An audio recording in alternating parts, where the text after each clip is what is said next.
just for the door. Building Commission meeting, May 10th, 2023, to order at 6:20. And just for the record, we're all here. That's good. And we have a bunch of other people here as well. And so, again, for the record, we met at 5:30, physically out at Highland Park, formerly Highland Country Club. And we're able to look at some of the things that our architects are proposing to us physically on the site. And we're going to now have a PowerPoint presentation. But before we get to that, I want to ask for a motion to approve the minutes of April 26th. So moved. Second? Any discussion? All those in favor? Aye. Motion carries. And then, since we have Arno and Mark Zawadski available, do you want to give us a brief update on the gym floor replacement, Mark, or Arno, or both of you? Well, I'd like to turn it over to Arno. He had a communication today, which I forwarded to you. So I'd like to have Arno speak on what comes next. Go ahead, Arno. Get out of the way here. Evening, how is everyone? So we spoke with the contractor, Rob Beltner from FJ Roberts. They gave us an update on where they stand thus far with the project. They finished up the painted logo at Hyman Fine yesterday. They instructed the school to stay off the floor until through the end of the day on Friday to let it dry and cure. And also they made arrangements to do the additional floor painting at the Hill Roberts School. They're going to be doing that by Friday, and then it'll be ready to go on next Monday. We should have everything wrapped up by the end of this week. And if that's the case, then we're going to probably schedule a final walkthrough sometime next week. That date's to be determined. I've also requested that they start to submit their closeout and warranty documentation for our review. I think that's pretty much it for an update on those two schools. Are you satisfied with the installation, both of you? I'll handle that one. So in the big picture, they remobilized to replace the entirety of the floor and redo the substrate, the self-leveling compound. They commenced with those activities in earnest on April 18th. They've worked rather consistently since then, only not working on Saturdays. So they had assured us, and the original schedule was to complete the Hyman Fine replacement by Friday, May 5th. And here we are with, as Arno just indicated, a completion for the 12th. So they're exactly 1 week behind schedule. I don't know what implications there are to that, but yes, I was there on numerous instances where the contractor team took numerous level survey measurements, and I believe that the floor is flat, well beyond the requirements of the contract documents now, and that it was installed with better quality than the original installation. So I am pleased with it, and I hope that the school gets many years of satisfactory service out of it. Excellent.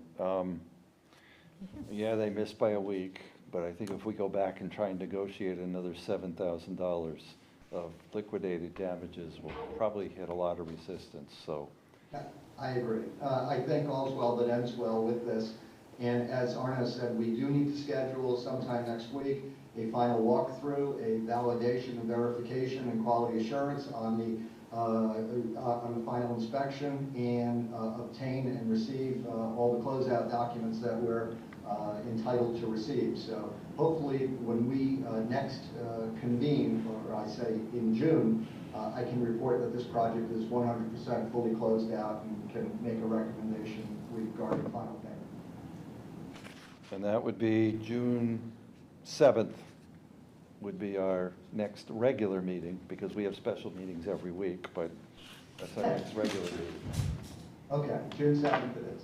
So therefore, I see on the agenda, change order number 2. I thought we had already approved that. Did we not, Molly? Just change order 1 was approved. This is a We have to new, approve change order 2, which was for the additional line painting, and that was an agreed upon price of $73.60, which I know Mark negotiated for us in Arno, right? Yes, and I thought that that was approved at the last meeting. You can check your minutes, but I couldn't find in my paperwork where it was returned back to me as signed. So if you need to re-vote on it, so be it. Yeah, so approving it twice is better than not approving it.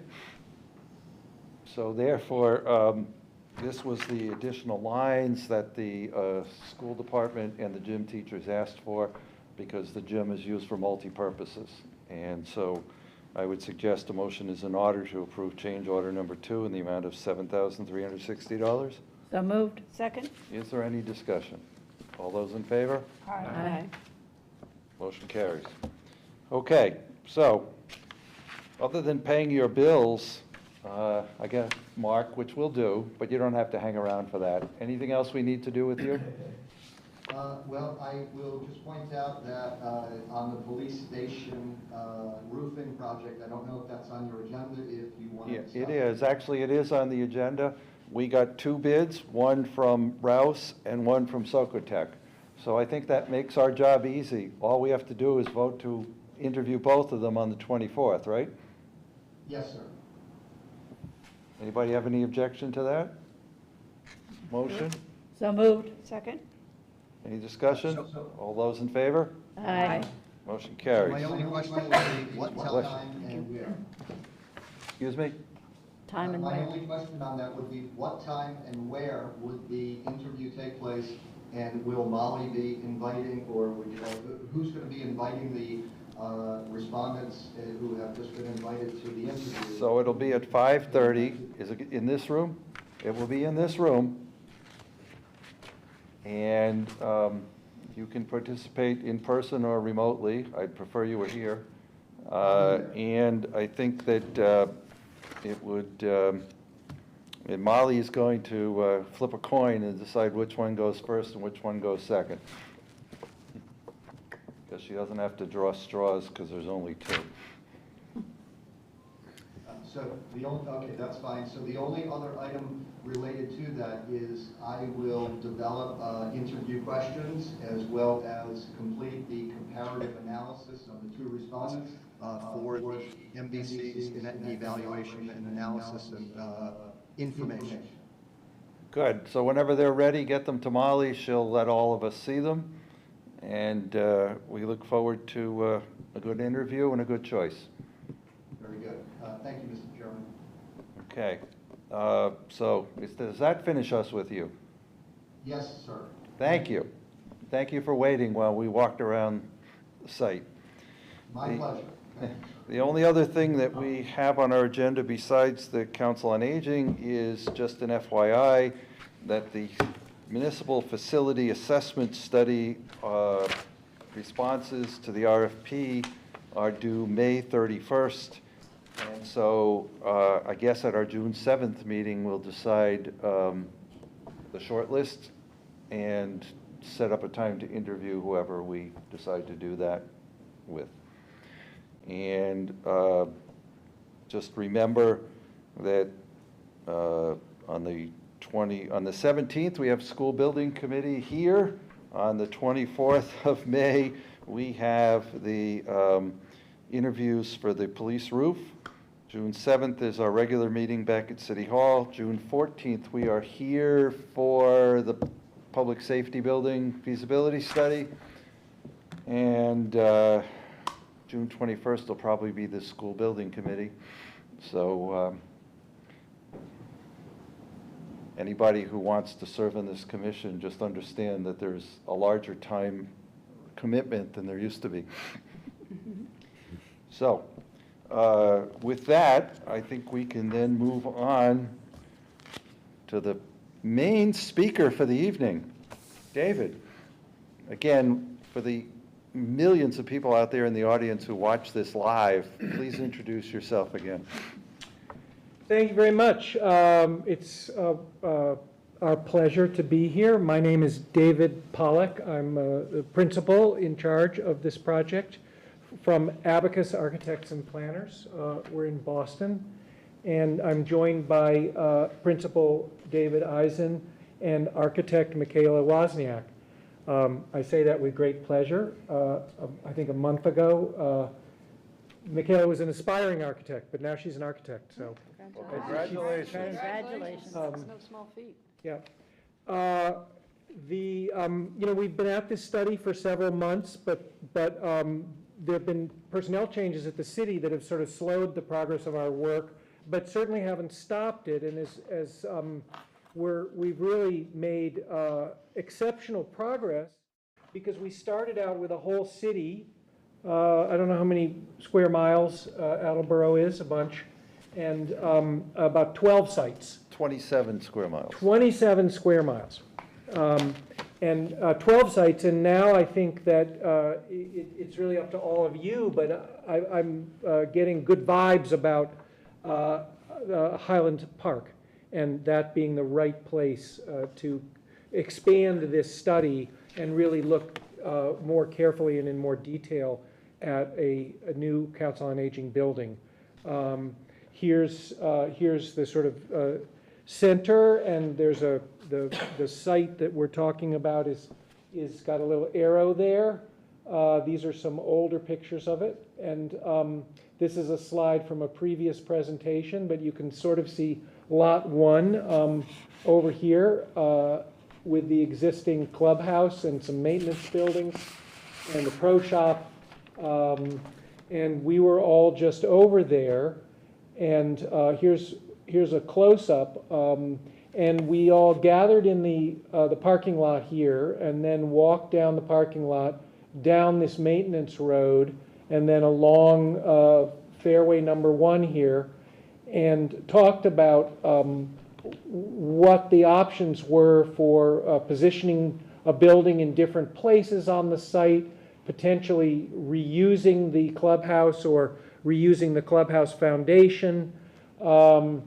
We talked about how because of the lower slopes and the views and the park, this was really the side to take advantage of. The other side, you can see these are 10-foot contour intervals, so you've got 30, 40 feet of slope on that. You're not really going to put a building over there. Also, it's people's backyards. What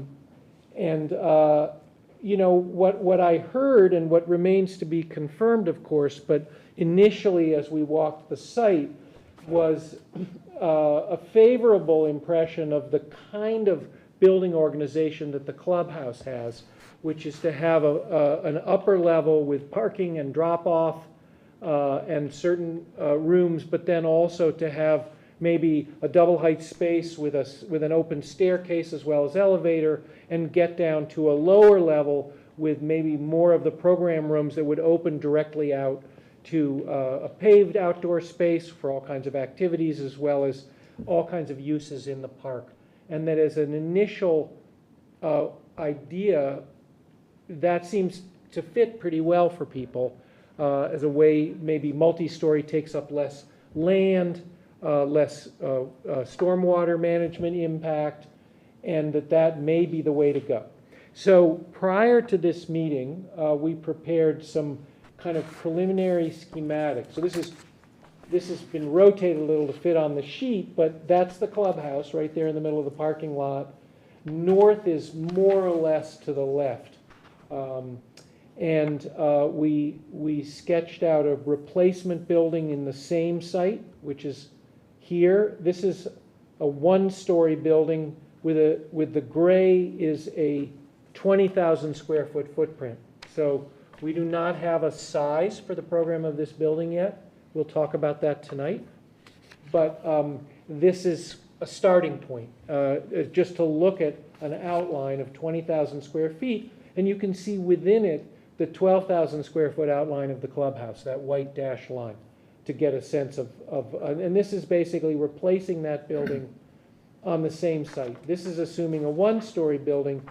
If it was going to be a two-story building with drop down and walk out, it would be a smaller footprint in that area. You drive up the existing driveway, you have a drop-off immediately adjacent, and then a parking lot, which here is shown at 72 spaces.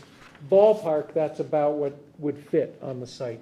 We could obviously optimize that, squeeze a few more parking spaces. Everything is movable. Really, these diagrams, could even call them cartoons, are really to talk about site utilization, how do vehicles move through the site, how do pedestrians move through the site, where is the door of a building, where are the views to a building, where is the solar orientation. You know, these are the kind of initial things that we want to work with while we're also, in parallel, fine-tuning the program for the site, which is a balance of programmatic need and budget concerns. And of course, that conversation has to be had kind of together. So this is at the south end of the site or on the site of the existing clubhouse, option one.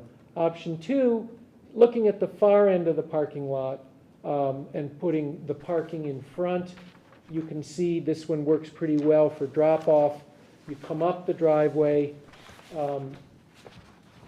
loop around to a covered drop-off with the passenger door, handicap parking immediately adjacent, and then we can kind of fill out the rest of the parking lot and the site of the clubhouse with a parking with the main lot. And this again could be a one-story building. It's drawn as a one-story building, a little smaller than the 20,000, just to kind of mix up these footprints here. This is maybe an 18,000 square foot footprint, but because the hill drops down to the west, the bottom of the sheet, then this could also be walkout down at that end of the site. And then the third option is a smaller footprint of a two-story building. This is about a 12,000 square foot footprint. You can see it's similar in size to the clubhouse. And we positioned this at the far end of the site primarily because it's not as steep down there.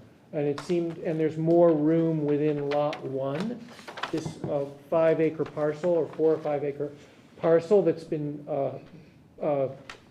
subdivided from the larger golf course. And this has more room for outdoor activities on that lower level. In our conversation over at the park today, we learned that potentially that property line, it could be moved, and we should respect it if that's what's best for the building, but if it needed to be adjusted, that's a legal concern, and it's really, both sides of the line are owned by the city and not an issue, so we'll understand. I don't think that we do need to move that line to optimize things. It doesn't seem to me that the building would need to push anywhere near it as we're talking about it now, but we understand from you that that's something we should keep in mind, that that's not absolute. And the other thing that we learned that was quite important is that the maintenance buildings, at least the cinder block building, but maybe, all the buildings, there's a carport covering, lawnmowers and stuff. There's a cinder block building, and then there's another, I think, wood frame building, and that those are being utilized by the park department, and they're useful to the town right now. So it may be that a better place to put this building is further to the south, where the scheme one was, where the existing clubhouse is, which wouldn't have to disturb those existing buildings. So that's something we learned this afternoon from you.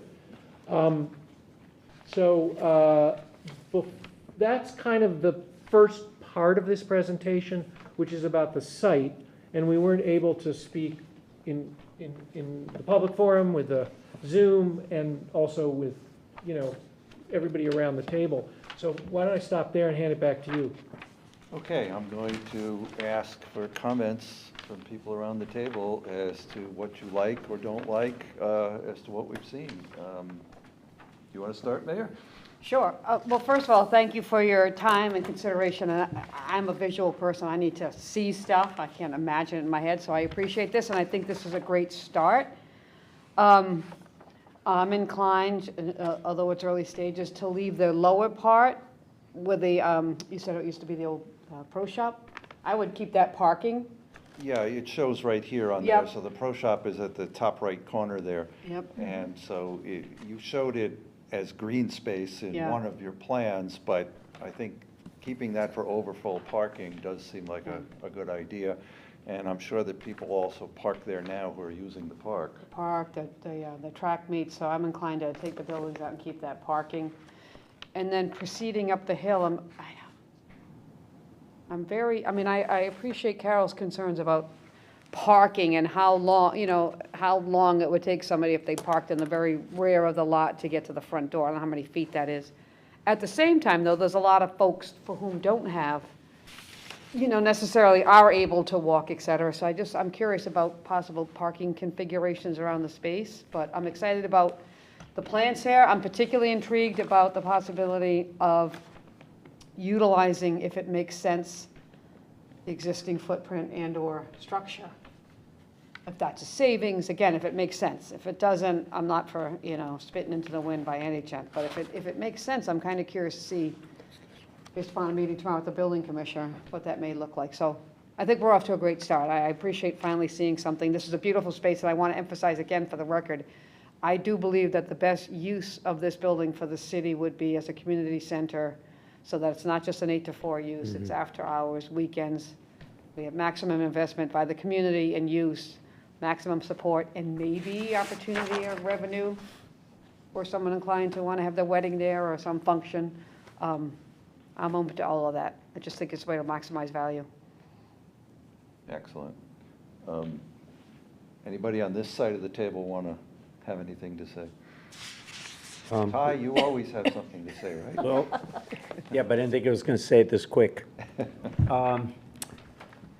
So I don't know how many people here have actually experienced what's going on right now at the Good News Bible Church. But the exercise groups are a big win. Have anybody experienced that?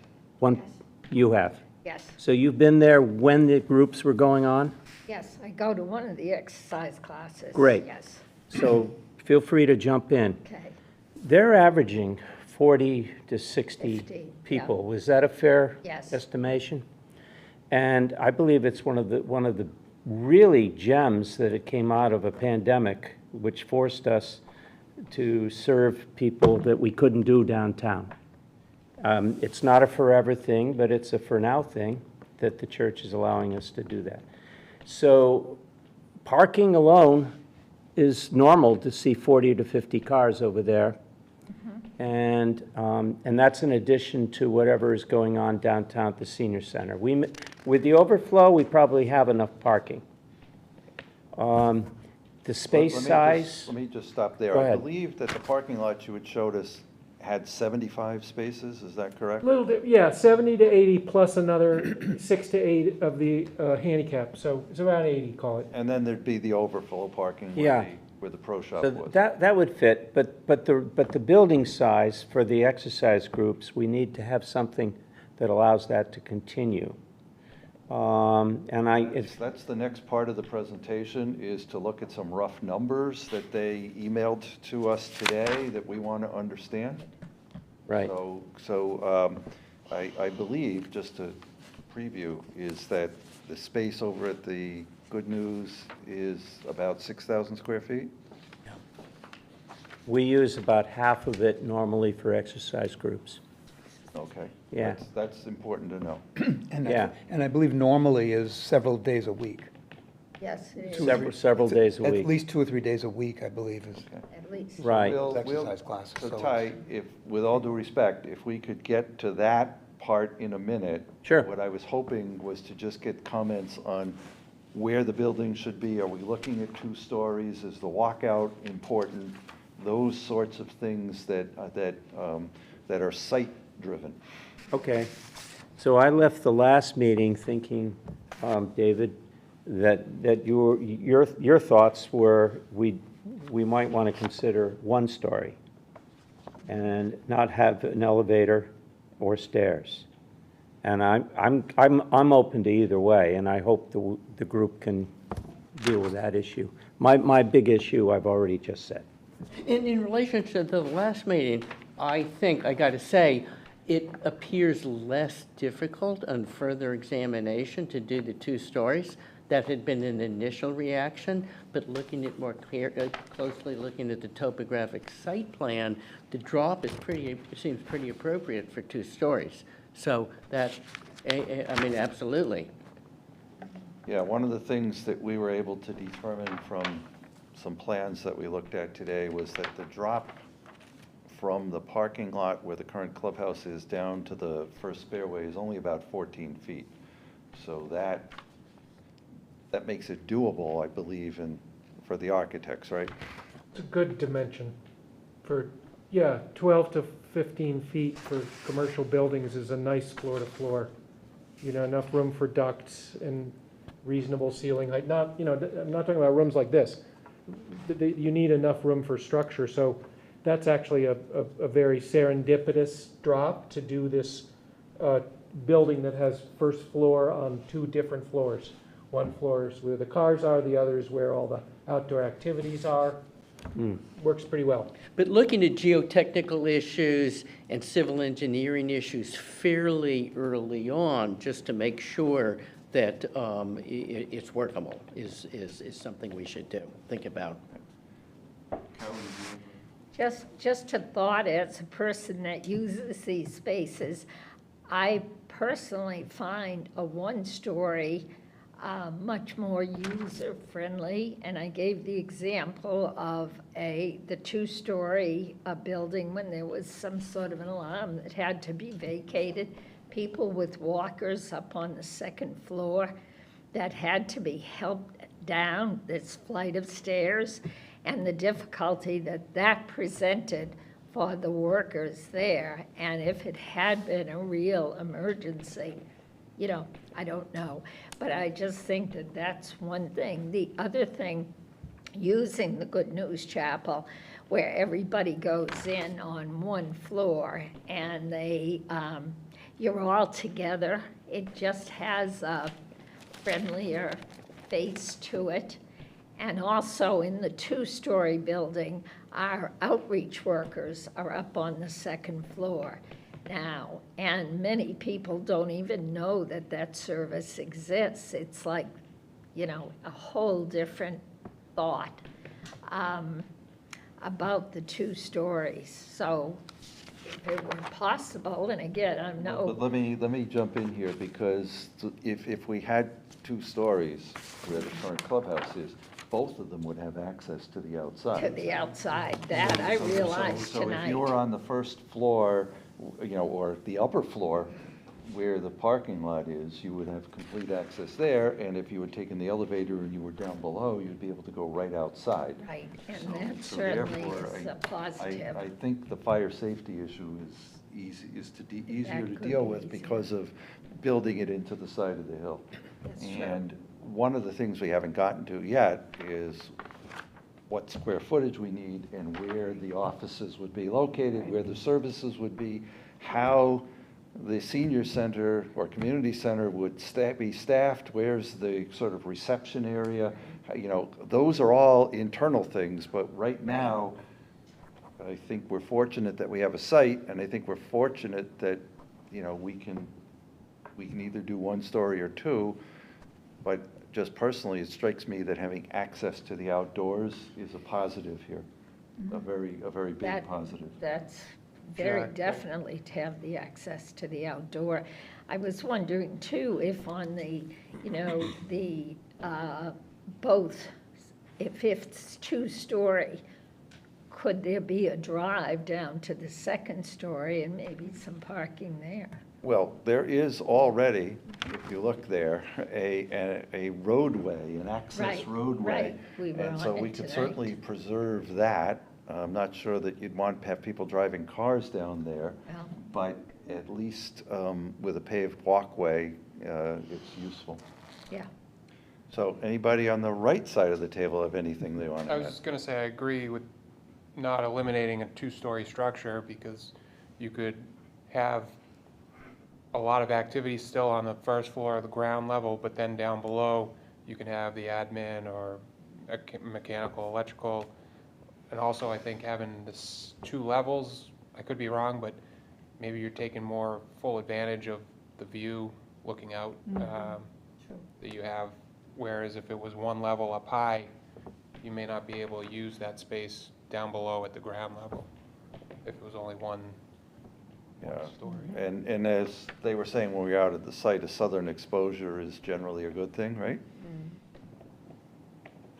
Yes. And we also talked, there are some mature trees that we certainly don't want to disturb, but the possibility of putting solar panels on the roof to provide some of the electrical needs for the building seems like another thing we ought to be considering. Ed? Yeah, I think the main thing that's been mentioned several times with 2 stories is both are ground floors, when you consider that both have access to the outside at level. They're both grade level exits and entrances. I think that can't be overlooked. That's an extremely important feature, a plus feature. Anybody else have any comments they want to make? Joe, you look like you're anxious. Yeah, well, I like the idea of 2 stories with access on either side.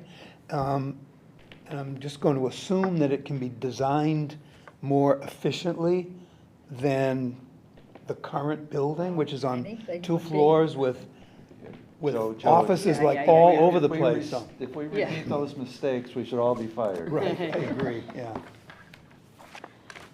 So, yeah, clearly the internal arrangement and how the staff can control the building and the flow through the building is important. So, anybody else have anything on the site? Then I guess, David, we want to move on to there's a question in the back. Yes, if it's all right if I speak? Sure, this is a public meeting. I think that we're talking about 2 things, and we're confusing wants from needs. The Highland site is gorgeous, offers tons of outside opportunities. What a senior citizen needs is a secure place that's easy to access and doesn't cause stress. They won't go if they're worried about going. You cannot, in my mind, it's not wise to design a senior center towards median level of a senior's physical capabilities. You have to design it so that the weakest one could get in. So I think it's wrong to look at things that way and say, well, most people can make it, most of the people will have no problem. That's not right. This senior center will be for all seniors, not just the ones that on a certain activity level. What we want, what we need a safe, secure senior center with some large rooms so we can, conduct exercise programs, and again, when people can be comfortable there. Either large rooms are built as large rooms or can be converted to large rooms. If that can be done with a single level design, I would think it would be easier to do with a single level design, but I'm not sure. We talk about views, we talk about things, spending time outside. Those are wonderful things that I relate more to a community center, to a place where families can go, where people of all ages can go and enjoy all sorts of activities. Most seniors will take part in activities indoors. And we have to say, a gorgeous view is a wonderful thing. Being able to go outside and play on a pickleball field is a wonderful thing, but it's not something we need to have an outstanding senior center. Well, That's I all. appreciate your input, but one of the things the mayor has been talking about is making this more of a community center so that it serves multiple purposes. And so, I understand what you're saying, and there are some arguments for 1 story, I get the feeling, though, that the consensus of the commission members is to pursue 2 stories at this point, probably where the current clubhouse is. Is that a fair statement? Yes. Seeing nods all around the table. So, Jay?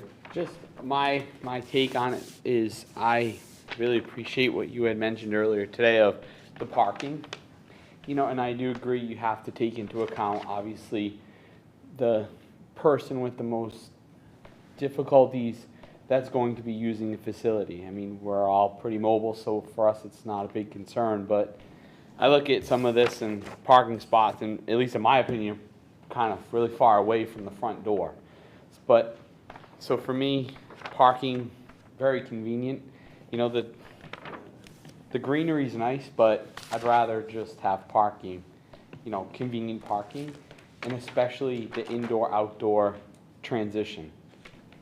You know, that can be done easily. It can look nice, multifunction, all things like that. Okay.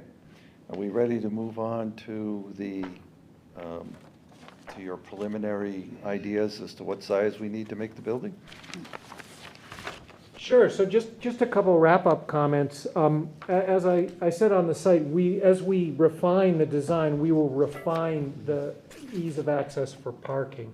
Right. In terms of universal access, we pride ourselves and have 30 years of experience doing accessible design architecture. Many of our really significant commissions have been, we've been hired by municipalities to make buildings accessible, to make landscapes accessible. And we've actually been recognized for excellence in accessible design by the Massachusetts Department of Public Safety's awards program seven times since 1998, for projects that are held forth in the Commonwealth as examples.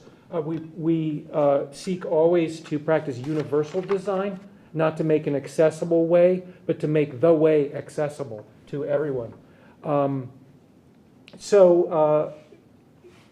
think we can't speak to the question of where the clubhouse and Highland Park are in relation to the rest of the city in terms of walkability or, you know, access to get to the site. But I really want to assure you and everyone that we will make the site and the building accessible to the most vulnerable and needy people. I mean, my parents are 94 and 95. I spend a lot of time working with them, and I did, at one point in my life, spend a couple months in a wheelchair. I'm very aware of this, what the nature of this work is. The second one, or the third thing that I just want to say is to quote my partner David Eisen, and something that he likes to say often, which is about that seniors come to the Council on Aging for the programs, but they stay for the community. And so we don't design program rooms, rectangular boxes of different sizes that have easy access from a corridor to make an absolutely optimized building. We design a community building, not a multi-generational, but every building, whether it's a school or a public library or a community center or a senior center, we design it to support and build community. And there are advantages to single-story buildings. It's very easy to get around. It's very easy to do wayfinding and know where things are. But they do start to get spread out, and you do sometimes have more corridors, which don't have sunlight and aren't as nice. And what one can do in a more compact building, and what I think we can do on this site, is really make it more like a home, more like a boutique hotel, where all the program areas are kind of wrapped around a central space, and where people are seeing other people all the time, where the staff can keep an eye on everybody, where the staff, a limited staff can be in communication with each other. And that plan compactness can really be an advantage. Mm-hmm. If you're just a two-story building downtown where the staff are upstairs and it's a tight little staircase, you don't get that. But on this site, I think we can. So anyway, stay tuned. That'll all be architectural development off in the future. So, yeah, let's turn to program, I think if I can wake this up. Did you pass this out to, does everybody have this, or? Molly emailed this to all the commission Okay, but members. I have 12 copies of it, so I can, maybe I'll keep one for myself. but- Actually, you Or can do people hand have that, it? you can hand that the other direction, because Don't have my everybody glasses, so I probably should can't read have it it. anyways. No, I don't have it. Here, I'll send it in both directions. All right. And we can look at it on the screen. So, a number of months ago, we sent Anyways. you a questionnaire, a pretty detailed questionnaire, which you returned to us. And that was the first kind of conversation that we had about, really detailed about how the Council on Aging operates, about its programs, about its existing spaces, its space needs. There's a lot of really good data in that. And then David Eisen met with Courtney and Melissa. And the Melissa. program director and the assistant director, Program director. the 28th of Program April. director and assistant. Okay, yeah. Right, and from that conversation came this program, and it's confusing because here it says, we were sort of editing this at the last minute, and I'll explain exactly why. It started out as a 23,000 square foot building, 19,410 square feet of program area, and this is what you have in front of you. And then a 1.2 factor for thickness of walls and corridors and stuff. 'Cause if you take the size of each office and the kitchen and everything, you get to a certain programmatic square footage net, but you need to budget for the gross square feet of the building. So the upshot of that conversation that David had last week, or whenever it was 23,292 square feet. That's 19,000. The biggest piece, the biggest room in there is the room that's at the Good News Church, the 6,000 square foot room, as the subdividable large program room. That was what was in the program that was asked for. It was given to us by Council on Aging, and that is on this sheet that you have. This summary takes that 6,000 square foot room and changes it right here, large multipurpose, to 3,000, which is potentially okay, potentially consistent with that half of that big room is what's used for exercise. Yeah. So if you only need 3,000, and that, for movement classes, for of any age, it's not a bad number to look at something like 40 net square feet per person to be able to move around. And so that means in a 1,000 square foot, classroom in a high school, you could accommodate maybe 25 people, 20 to 25 people, 40 square feet, 45 square feet, 50 square feet, somewhere in there for movement. And so if you say, how many people can you put in, that's 25 people in 1,000 square feet. So in a 3,000 or 20 to 25, you get 60 to 75 people in a 3,000 square foot room. So so this sheet that gets us only to 19,692 gross square feet for the building has already chopped that big room in half to 3,000 square feet. And we're getting in that 20,000 square foot range, which may be something that fits the city's budget, which is, if it's today's budget, it may not be tomorrow's because of the way escalation is happening with public construction, but we have to live with, So let me just say that at our last meeting where we were talking about the public safety building, they told us that costs were running for public safety around $800 a square foot. And so if you multiply 20,000 by 800, we're at 16 million. And that's construction The mayor cost just and got not it total for the project record. cost? right, but I think that's also hard cost. That's construction bid cost, right? 800, is that what they were saying? Or That, total they told us project that cost, was what they thought the all-in price was. including OPM and Yep. everything. All right, You think it's higher? I think it's higher. Yeah, we're seeing from, I mean, we work with a number of cost estimators, but we've been working a lot with PM&C, who do, we're one of the top, they're one of the top three in terms They of were volume. they were the estimator on this building we're in. Right. And we're seeing new construction numbers, construction bid costs from them well over 700,000 for different kinds of buildings, but for yes, so, which translates to, a thumbnail, a ballpark budget, really closer to $1,000 a foot for your fund, your bonding or whatever, your total project cost. Yeah, which now gets us to $20 million. Right. And we can send cost estimates, Southampton Senior Center, we got a cost estimate about 6 weeks ago. We can send those if you want to Well, I think when we get a yourself. little bit farther into this, we're gonna need to get some better numbers, because I suspect that if we're at 20, we're gonna go back to the drawing board. Yeah, and one thing that for you to have, this is a conversation for you to have amongst yourselves, for the city to have, is to really understand what you can buy with a certain number of dollars in the market today, which is so much less than that you could a few years ago.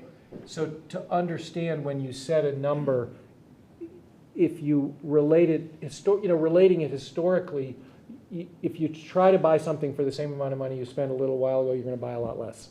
And that's just a choice you have to be really clear about. This building cost $550, and we started construction 4 years ago. So I remember when we used to think 200 was a lot. Yeah. And Jerry, as a contractor, would probably have a heart attack.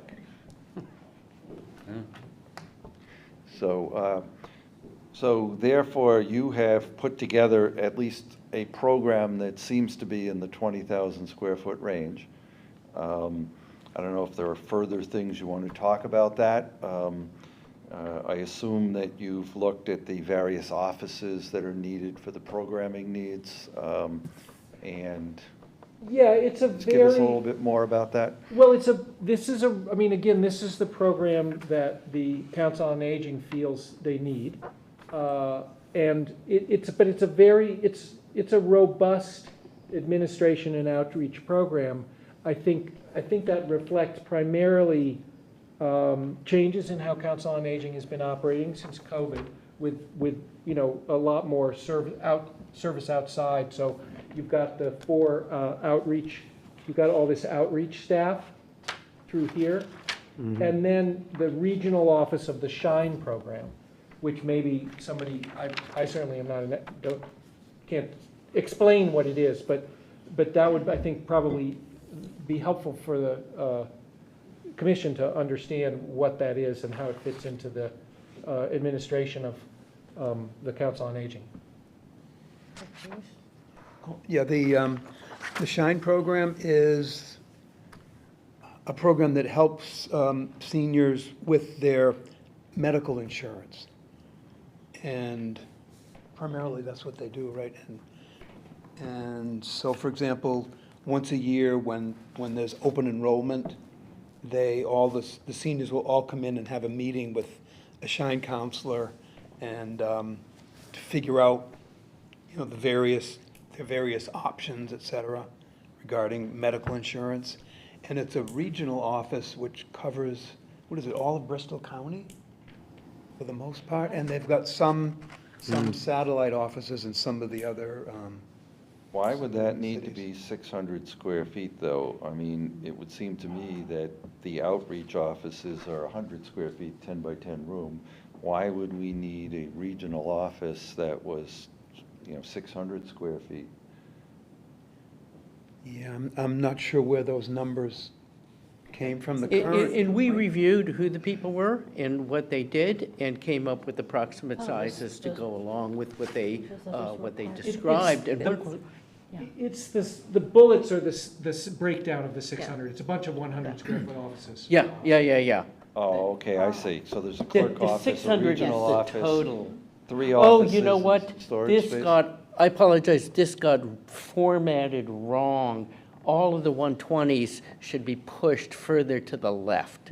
Anyway, they So they this make got up- misformatted. So, Yeah, but I see on what you handed out now. offices, that- square Yeah. foot So, is but I think 600. what's important to understand is that it's actually it's a sort of a subcontract. It's a regional organization that serves seniors more broadly than in Attleboro, that is housed in the Attleboro Senior Center. Yes. What's our relationship with the Shine program, do you know? It's a grant, isn't it grant funded program, It's Joe? funded by grants, Yeah. by state grants. And do they pay us rent? Yeah, that's, I was Yeah. just thinking the same thing. I don't, Why wouldn't we I'm get not quite something? sure they do right now at the moment. I don't It's another think so. conversation. No. Yeah, I don't think they do. I don't think so either.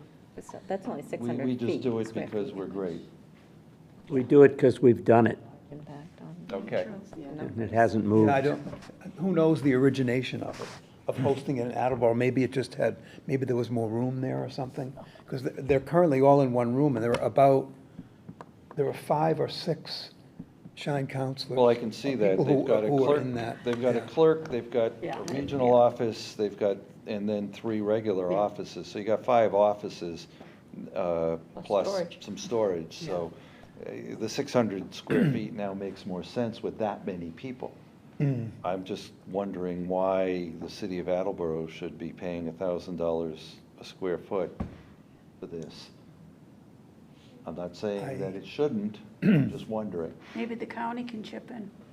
Well, it may be that they could or would pay rent. You know, that there is a model that this is a good place for it to be housed, and you should be having this conversation with them. Yeah, To figure out. yep, it's come up before. I would say this, though, this is very generous. For example, you've got social space, you've got a circulation room of 2,200 square feet. What exactly what is a circulation room is? And why is it so big? And a social space, and then we've got we've got social space of 3,500 square feet. And on top of that, 11,000 square feet for activity rooms, and it seems like a lot. The social space includes circulation, and there's some conceptual plans. So rather than having corridors with a lounge off of it and another social space off of it, if you look at that, there's 0 square feet of circulation because it's included in the social space. And the plans will make it a little bit clearer. Okay. And this tends to be the way senior centers are going. It's not the 10-foot corridor with rooms off of it. It's more in line with what people want, how they want to live. And again, when we get to the plans, it'll be a bit clearer what these numbers lead to and are based on. Right, so at some point, we would need to see how this all lays out, but obviously, you have to look at the site and the 2 stories and all the rest of that before you can ever get to that. I Well, no, we understand can that. start that conversation as soon as we shift to the next slide. Oh, okay. But I also do want to say that we have to be mindful of the budget. We don't want to build this thing too small and be kicking ourselves in the rear end 5 years after it opens. But we also have to do what the community will support and what we can afford. So Right. there's always a balancing act here. And what we look forward to is working with you in the short term, maybe not, in the next half hour, but, in the next week or so, to chart out a process for how to with Council on Aging, how to most effectively, shake the tree here and really test out this and refine this program. One of the things that we often do is we test it through a weekly and monthly schedule and look at room scheduling.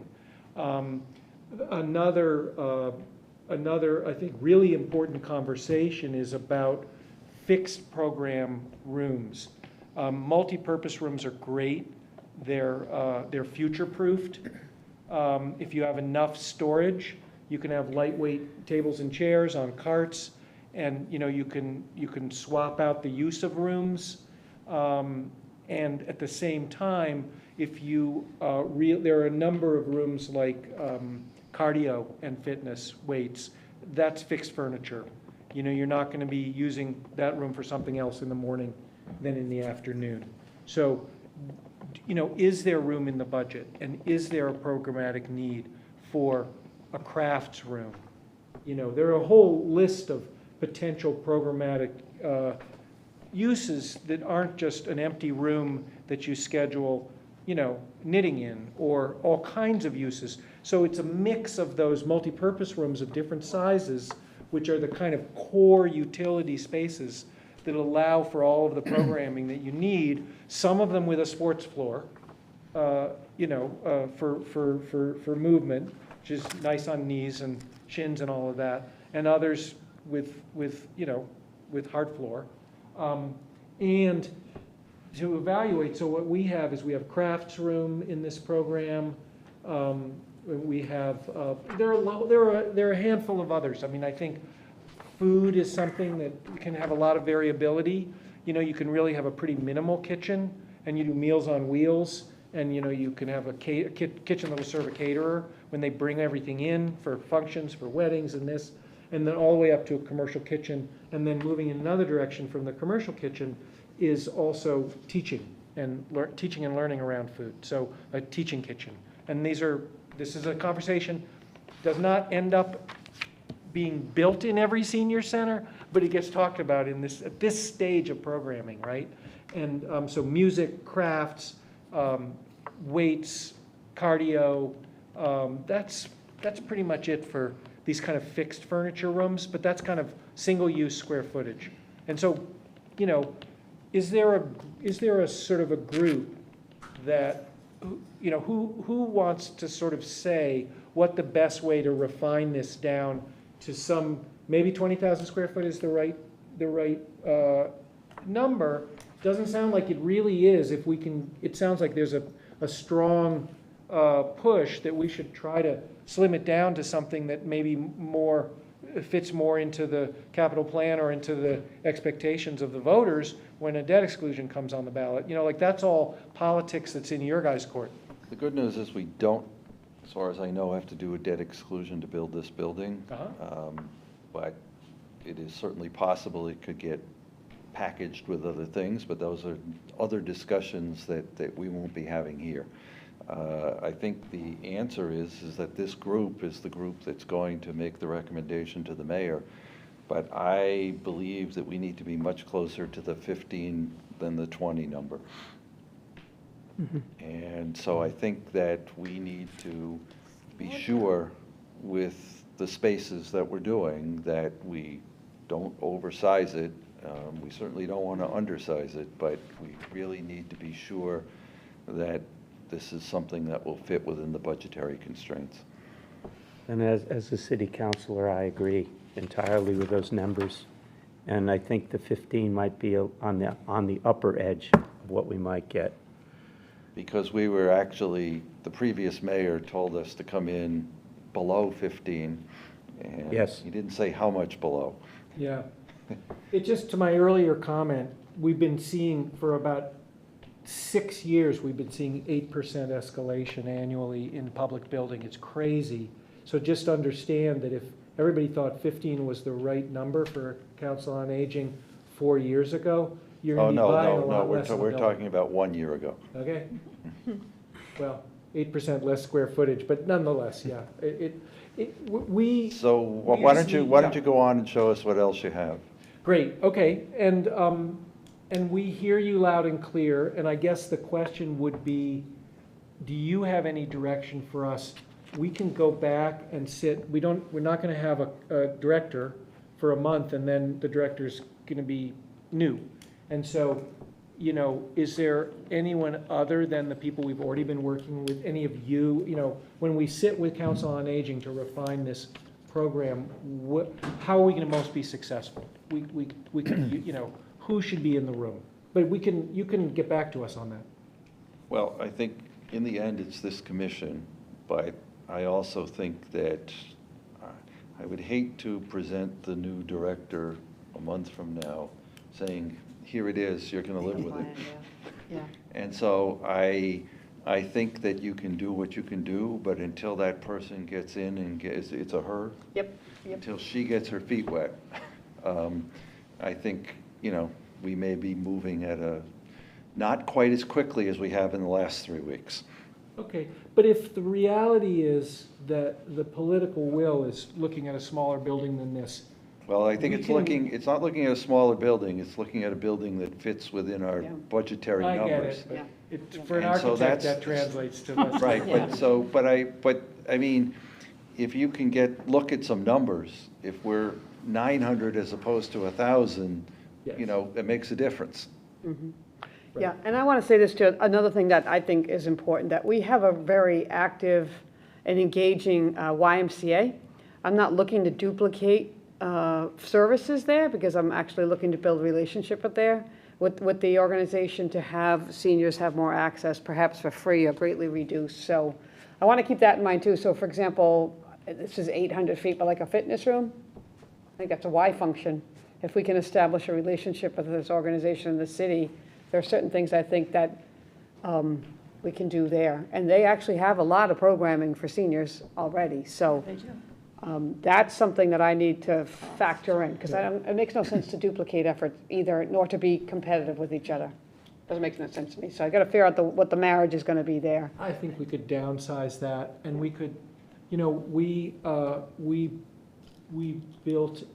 designed a senior living facility for an organization called Two Life Communities that in Boston, and it was opened a couple of years ago. And they have a campus with 900 active independent living senior residents with an average age of above 84 years old, residents, and it's independent living. And you cannot walk 50 feet throughout their campus. It's a whole lot of linked buildings without tripping over a cardio machine. And they are not in a lab. They are in every nook and cranny, right out in the corridors. And there's all these like little people, older people madly like rowing and biking and everything. So I think you can also not have a cardio room.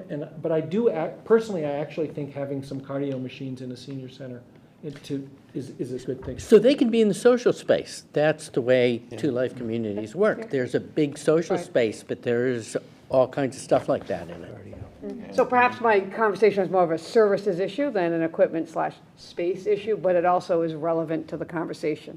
How do we partner with and not duplicate efforts in services in the city? That's relevant too, right? That doesn't make sense that we would do that, so.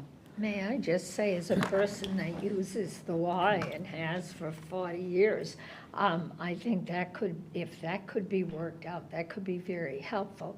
Right now, I think the dues, even though they do reduce it somewhat, for some people, that their dues could be, formidable or a way to keep them out of there. But if some programs could be allowed, I think they do a good job, certainly in the programs I'm involved with.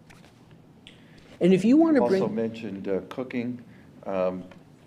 This building has an amazing teaching kitchen in it because this is a comprehensive high school. And my understanding is they are going to be offering adult education, including cooking classes in this building Exactly. in the not too distant future. so this is excellent stuff. We don't know this unless you tell us. So the more you can tell us or bring the schools and the Y to the table, we can facilitate that discussion. There's no point duplicating facilities, as you say. And for instance, we have a marvelous cafeteria here that could be rented for a dinner or something. So I think that coordinating the Council on Aging with this building would be important. There was a question over here. Backing up, I was saying how excellent I thought it was having two ground levels. But looking at one of these, and two or three of them, the site plan is constrained by a red line that was drawn with different types of reasoning. There is an area in several of them which is called outdoor activities, which is another 14 feet below the first level. which puts it off bounds. I don't think there's any senior that can walk from that first level of the building down to the activity field and back after doing an activity or before doing an activity. I think we have to consider the site plan and shifting it so that the outdoor level is the same as the first floor level. Well, I think that, Ed, that's what we were talking about, was having it on 2 floors so that the parking lot level was here and the walkout level was here. But then if you look at the activity level where the caddy shack is, Yeah, that's another 14 feet down below the first level. yeah, but that's not part of the program. Or it's part of the activities, outdoor activities. No, I think they're talking about the outdoor activities as being. That, on the other drawings. Fairway area. Ed. Ignore, that one drawing shows that you might develop activities near the entrance to the site, but we already heard today, we're not gonna do that. We're gonna leave the parking there. Oh, so the outdoor activities would then be at the same level as the first Yeah. level? They'll be on at the level of the fairway. Yeah, so just, you got the parking level, and you got the big program room level just below, and you go outside. And there's But if an a- elevator. If there's a second floor, that's a third level. No, the second floor is the lower floor, if you will. There's walk out onto the fairway, that's low, walk out onto the parking lot, that's high. That's it. That's the 2 floors. Okay. Okay, so why don't you tell us what you've got up on the board? All right, so this is, an organization, an expression of that larger program. So, here's that 6,000 square foot room that's at the Good News Church, which could be 3,000 square feet, entrance out to patio, and then this central space, instead of being a dark corridor, is a sunlit gathering space where you can have all kinds of program activities that that don't require a room with a door. So you've got this large multi-purpose room with a sports floor. You've got a medium multi-purpose room here with an acoustic wall, folding divider, smaller rooms. This is fitness game room, and I can't read what that one's called. Arts and that's the crafts room.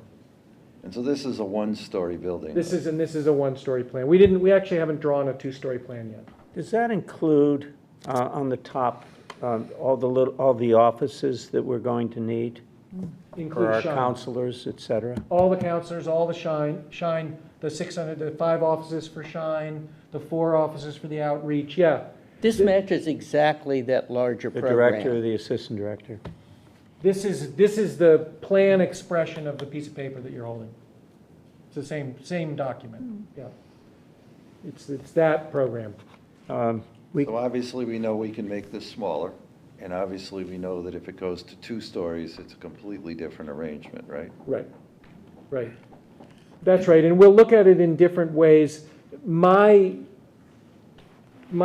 thought going in would be to gather the staff around the entrance and to have the administration on the upper level with reception, with greeting, and then to come through to a double height space, which is the kind of, rather than, that this space, I keep wanting to walk over there, but then it's not, the mouse is more useful, but essentially this space could be here, and you could essentially cut away a piece of this floor. You could come in and then look down into the lower gathering room. The kitchen would be on that lower level, the living room, the fireplace, maybe game, it depends on how you want to program that space.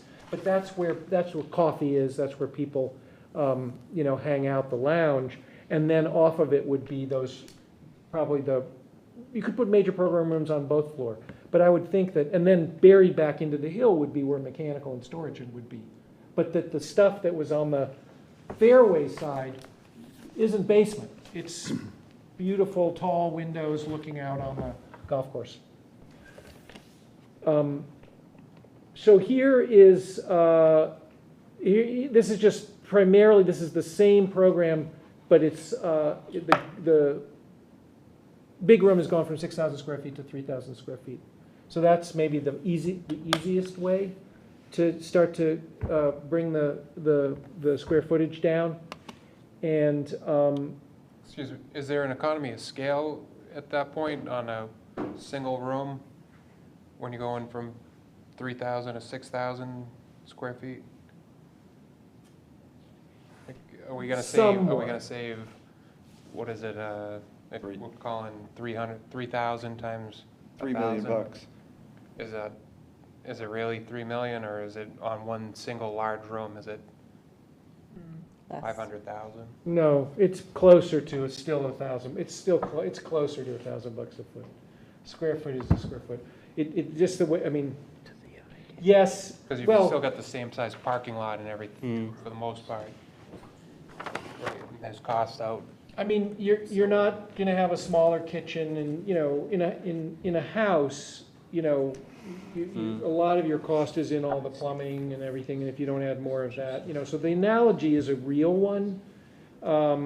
We for Millis, we studied a rehab of the Veterans Memorial Building that was a combination of renovation and addition. We studied all new Council on Aging on Cassidy Farm, half-mile away. And then we also added a gym at Cassidy Farm. And the cost per square foot of the Council on Aging without the gym at Cassidy Farm was about 700, and I think this was 780, it may have been $780 a square foot. And then when you added the gym, the cost per square foot went down to like $670 for the entire building. Well, 'cause So, you yeah, got a big open space. A big open space is less costly to build, for sure. So I think we probably are at the point where we need to wrap this up for tonight. I think we've spent a couple of hours, well spent.